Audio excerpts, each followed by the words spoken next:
There are places that just feel wrong. Not because of anything you can see or touch, but because of a silence that hangs heavy in the air. This old boarding house had such a place. It was the third floor. No locks barred the way, no signs warned you off. Yet every resident knew you simply did not go up there. It wasn't a rule spoken aloud. It was an understanding, a palpable absence of life and noise that clung to the upper stairs.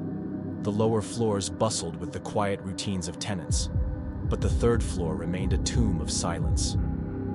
It was a silence that felt less like emptiness and more like a held breath, a waiting.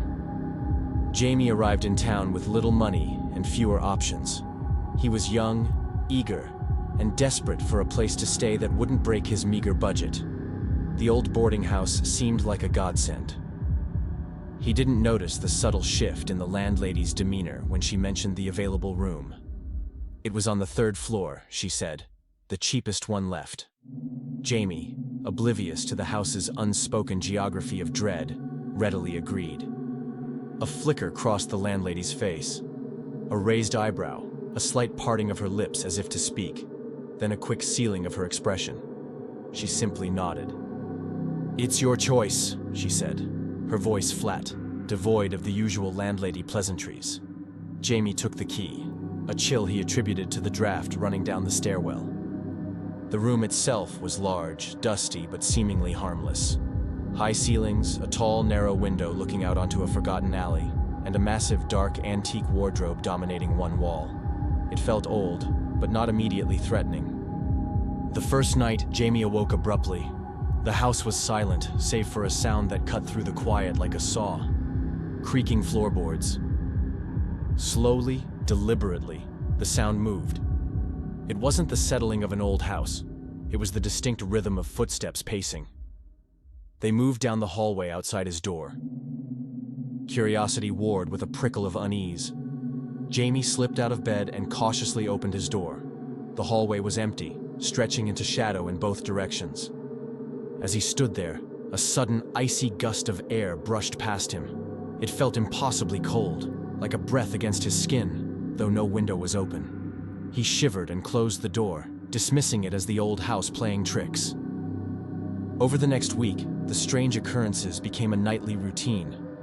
The footsteps returned, always starting somewhere down the hall, always pacing slowly towards his door. They would stop right outside, a heavy, waiting silence following. Sometimes he would hear a faint scratching, like fingernails dragging lightly across the wood. He never opened the door again after that first night. He just lay in bed, listening, his heart pounding. Then came the glimpse. He was standing near the antique wardrobe, catching his reflection in its large, dark mirror. For a split second, something was different. Standing directly behind him in the reflection was a woman. Her face was pale, her body stiff and unnaturally still. She wasn't there a moment before. Jamie spun around, his breath catching in his throat. The room was empty. He was alone. He looked back at the mirror. It seemed to hum faintly, a low, almost imperceptible vibration. The glass felt cold to the touch. It wasn't just a mirror, he realized with a jolt of fear. It felt like it was watching him. The nightly visits and the mirror's silent gaze wore him down. Sleep became impossible. The sense of being watched was constant, suffocating. Jamie knew he had to leave. He started packing his few belongings, shoving clothes haphazardly into his duffel bag. He would leave first thing in the morning, without a word. He just needed to get out. When he went to open the door to the hallway, it wouldn't budge. He wasn't sure why. It wasn't locked, wasn't jammed. It simply refused to open, as if an invisible weight pressed against it from the other side. Panic began to set in. He fumbled for his phone, needing to call the landlady, needing help, needing someone to know he was trapped. He dialed her number, his hand trembling. The call went straight to voicemail. He tried again and again, with the same result. He was utterly alone, isolated on the forbidden third floor. That night was different. The familiar creaking started, the slow, deliberate footsteps moving down the hall towards his door. But this time, they didn't stop.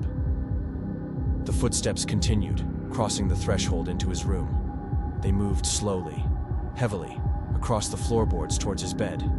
Jamie pulled the blanket tight around him, frozen with terror. He could hear it now, closer than the footsteps. A sound of breathing, slow, ragged, right beside his bed. It was shallow, like someone struggling for air, or perhaps someone who didn't need to breathe at all. He lay there, rigid, listening to the sound. He couldn't bring himself to open his eyes fully. He just lay there, listening to the breathing, feeling the presence loom over him. Finally, unable to bear the suspense, Jamie cautiously, slowly, peeked out from under the edge of his blanket. He looked first beside the bed, where the breathing seemed to originate. There was nothing there, just the empty space, the dusty floorboards. His eyes darted around the room, seeing only the familiar shapes of the furniture in the dim light. Then, his gaze fell upon the antique wardrobe across the room, upon the dark, silent mirror that seemed to watch him. He looked into its depth, and he saw her, the pale woman. She wasn't beside his bed in the physical space of the room, but in the mirror's reflection, she was standing directly over him. Her head was tilted at an unnatural angle, her eyes wide and fixed on him. And on her face, a slow, chilling smile began to spread. As the smile widened, Jamie's eyes were drawn past her, into the depths of the mirror behind her form. And there, he saw others, dozens of faces. They were pressed against the glass, their features indistinct but undeniably human. Men, women, young, old. Their eyes were wide, staring blankly out of the mirror's surface.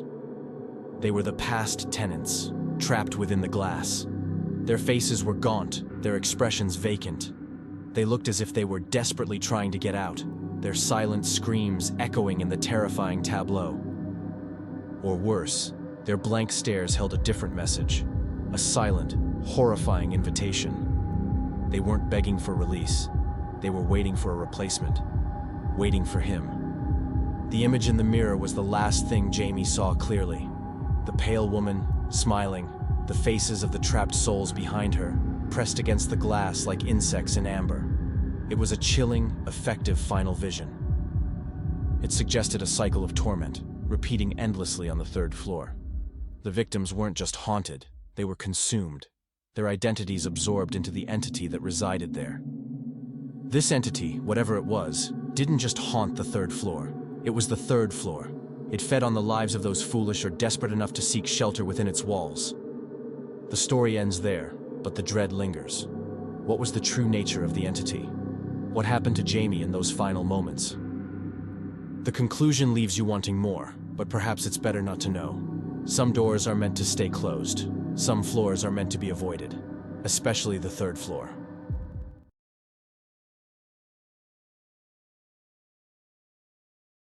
It began, as so many unfortunate tales do, with a simple, ill-advised purchase.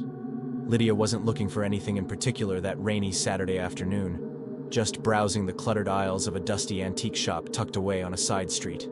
Then she saw it. It was a mirror, large and commanding, leaning against a wall in a shadowed corner. The frame was a riot of ornate, gilded carvings, twisting and turning in patterns that seemed almost organic, unsettlingly so. The glass itself held the soft, aged haze of time, a silvery mist that obscured a perfectly clear reflection. An impulse, she told herself later. Just an impulse buy.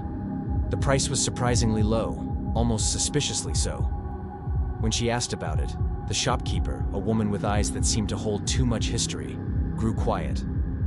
"It has bad energy," the woman murmured, her voice barely a whisper. "Came from an old place. A Victorian asylum," they said. She looked at Lydia with a strange intensity. "Some things are best left undisturbed."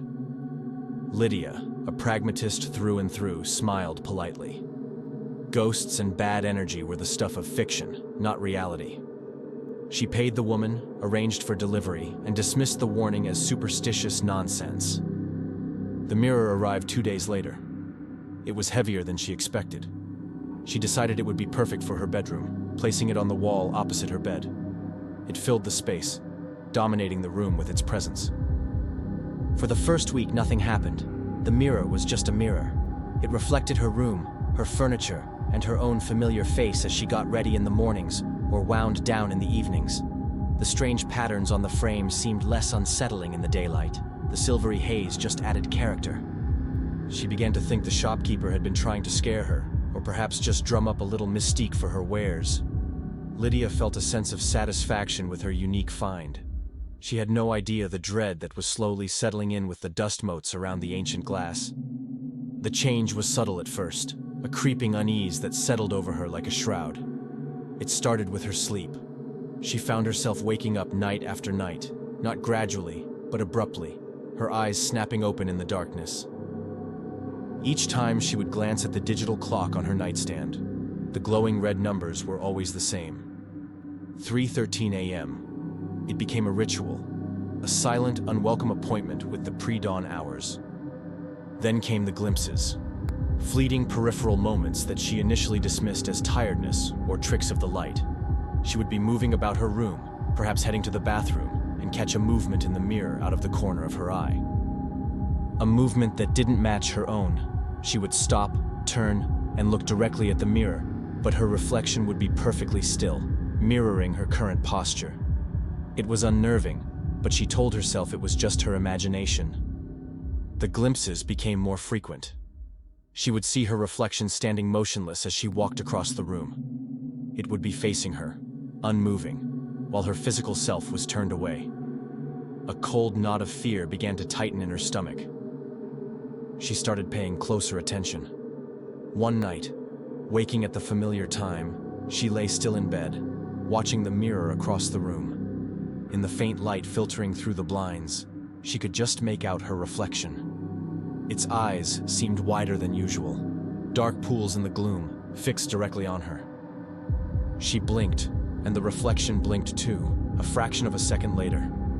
But for that brief moment, before her own eyes adjusted, it felt like something else was looking back, something that was waiting. The strange occurrences escalated, shedding their subtlety like a snake sheds its skin. The reflection's stillness became more pronounced, more deliberate. It would hold a pose for seconds after Lydia had moved, a frozen tableau of her past action. Then, the mouth began to move, not in sync with her own, but independently, a slow, silent articulation of words she couldn't hear. Her reflection's lips would form shapes, whispering secrets into the glass, secrets meant only for itself. The eyes were the worst. They no longer just seemed wide and dark. They followed her. She would be sitting at her desk, back to the mirror, and feel an intense, prickling sensation on the back of her neck. Turning quickly, she would see her reflection's eyes already fixed on her, tracking her movements even when her physical body wasn't facing the glass. Shadows began to appear in the background of the mirror. Not just the natural shadows of her room, but deeper, darker shapes that writhed and shifted just beyond her reflection's shoulders. They were indistinct, formless, but undeniably present, like unseen observers gathering behind the glass. Lydia's fear turned into a desperate need for control. She couldn't get rid of the mirror. It felt wrong, like abandoning something. Instead, she decided to cover it. She found a thick, heavy blanket and carefully draped it over the entire frame, blocking out the glass completely. That night, she slept fitfully, but she slept. A fragile sense of relief settled over her. When she woke the next morning, the first thing she saw was the mirror. The blanket lay in a heap on the floor at its base. The glass was exposed, the silvery haze catching the morning light. It hadn't just fallen. It had been removed, carefully, deliberately. The reflection was waiting. Sleep became impossible. The waking at 3:13 a.m. was no longer a strange occurrence, but an expected terror. Lydia lay in bed, heart pounding, staring at the covered mirror, knowing it was watching her anyway. The feeling of being observed was constant, suffocating. She couldn't live like this. The fear was a physical weight, crushing her spirit. A desperate, reckless thought formed in her mind. She had to confront it. She had to know what it wanted. The next night, she didn't wait to be woken. She set her alarm for 3:12 a.m. When it chimed softly, she was already awake, trembling but resolute. She got out of bed and walked slowly towards the mirror. She stood directly in front of it, the cold glass just inches away. Her reflection stared back, eyes wide and dark as always. The shadowy shapes seemed to press closer behind it. The air in the room grew heavy, thick with an unseen presence. Taking a shaky breath, Lydia spoke, her voice barely a whisper in the silent room. "What do you want?" she asked the reflection. "What do you want from me?" Her reflection didn't speak. Instead, its lips curved upwards, slowly, into a smile. It was a wide, unnatural grin that stretched its mouth into a grotesque shape. Lydia felt a jolt of pure horror. Her own face was frozen in fear, not smiling at all. As the reflection's smile widened, a chilling cold spread through Lydia's limbs. She tried to step back, to scream, but she couldn't move. Her muscles locked, her voice caught in her throat. She was paralyzed, trapped in place before the grinning face in the glass. The reflection raised a hand, its fingers long and pale, and reached out towards her. As its hand neared the surface of the glass, the lights in the room flickered violently, plunging the space into momentary darkness before snapping back on. In that flickering light, Lydia saw something impossible. She saw herself, her physical body, standing frozen before the mirror. And she saw her reflection, stepping out of the glass, its hand reaching not for the mirror's surface, but for her. The reflection's hand touched her arm. It felt like ice. A sickening lurch pulled at her consciousness. She saw her own body, rigid and terrified, and then she was seeing it from the outside, from the perspective of the mirror. She felt herself being drawn forward, pulled inexorably towards the shimmering, hazy surface. The last thing she saw was her own face, contorted in silent horror, before the glass enveloped her, and the world outside the mirror vanished. Lydia's roommate found her the next morning. She was standing in the bedroom, directly in front of the antique mirror. She was perfectly still, her arms hanging limply at her sides. When the roommate spoke to her, Lydia didn't respond. She didn't move, didn't blink. Her eyes were open, staring straight ahead, but they were dull, vacant, empty of any light or recognition. It was as if the person who had inhabited her body was simply gone. Lydia never spoke again. She never moved unless guided, never reacted to anything. She existed in a state of silent, unresponsive presence, her body a hollow shell. The implication was terrifyingly clear. Her consciousness, her very self, was now trapped somewhere behind the silvery haze of the mirror. And something else was now in her body. Something malevolent. The devastating twist, the final confirmation of the horror, came days later. The roommate was in the living room when Lydia, who had been left sitting silently in a chair, slowly turned her head towards the antique mirror hanging on the opposite wall. A slow, chilling smile spread across Lydia's face.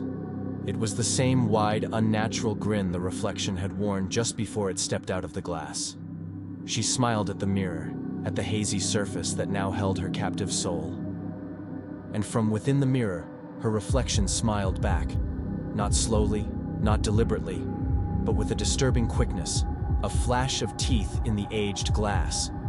It was a smile of triumph, of possession. The entity had won. Lydia was gone, replaced by the thing that had waited patiently in the glass, and now walked in her skin. The evil had found its way out. This is a classic ghost story, yes, but one that burrows deep into primal fears. It preys on the unsettling nature of reflections, those familiar yet separate versions of ourselves that look back from polished surfaces. It taps into the profound fear of the unknown, of forces beyond our understanding that can invade our reality. But perhaps most terrifyingly, it explores the loss of self. The idea that your own body, your own identity, can be stolen and inhabited by something else, leaving you a prisoner in an unseen realm. The story leaves a lasting impression of dread, a chilling reminder that sometimes the things we see looking back at us are not just reflections, but something else entirely, and that some doors, once opened, can never be closed. The evil won, and it's still smiling.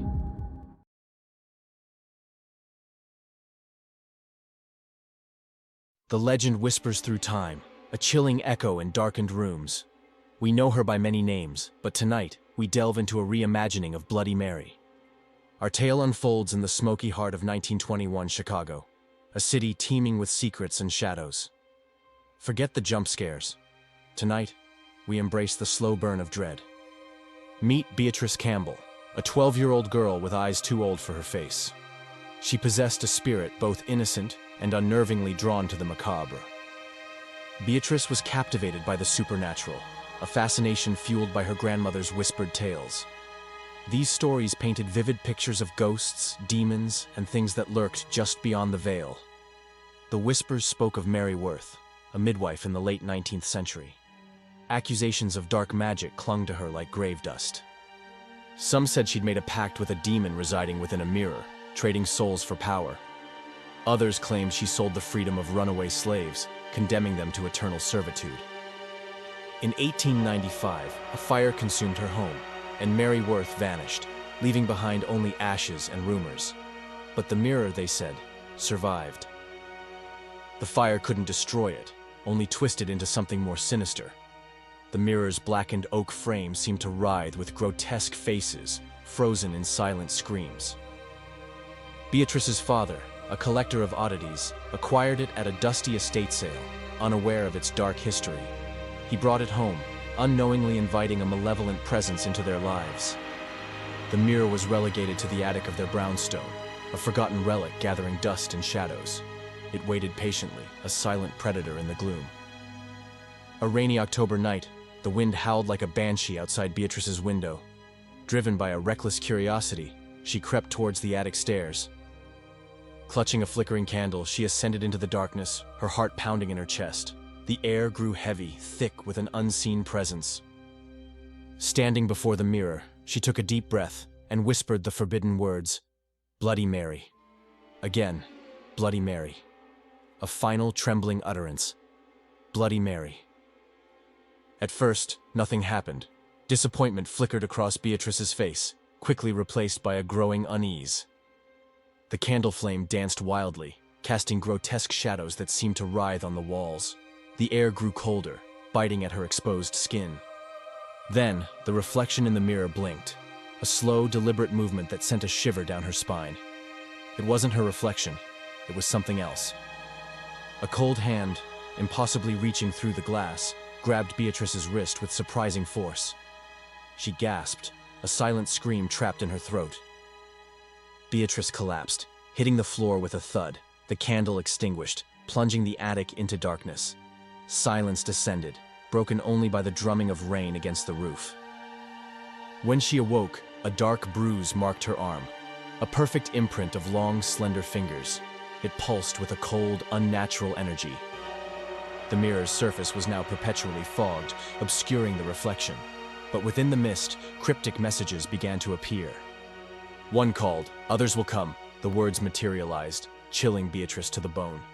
She knew, with a certainty that defied logic, that she was the one. Beatrice began to change, withdrawing from her family and friends. Her skin grew pale, her eyes haunted. She became obsessed with her reflection, spending hours staring into the mirror, whispering secrets to the glass. Her parents dismissed it as teenage angst, blind to the growing darkness. One morning, Beatrice was gone. Vanished without a trace, leaving behind only an empty room and a lingering sense of dread. The mirror remained, the only witness to her disappearance.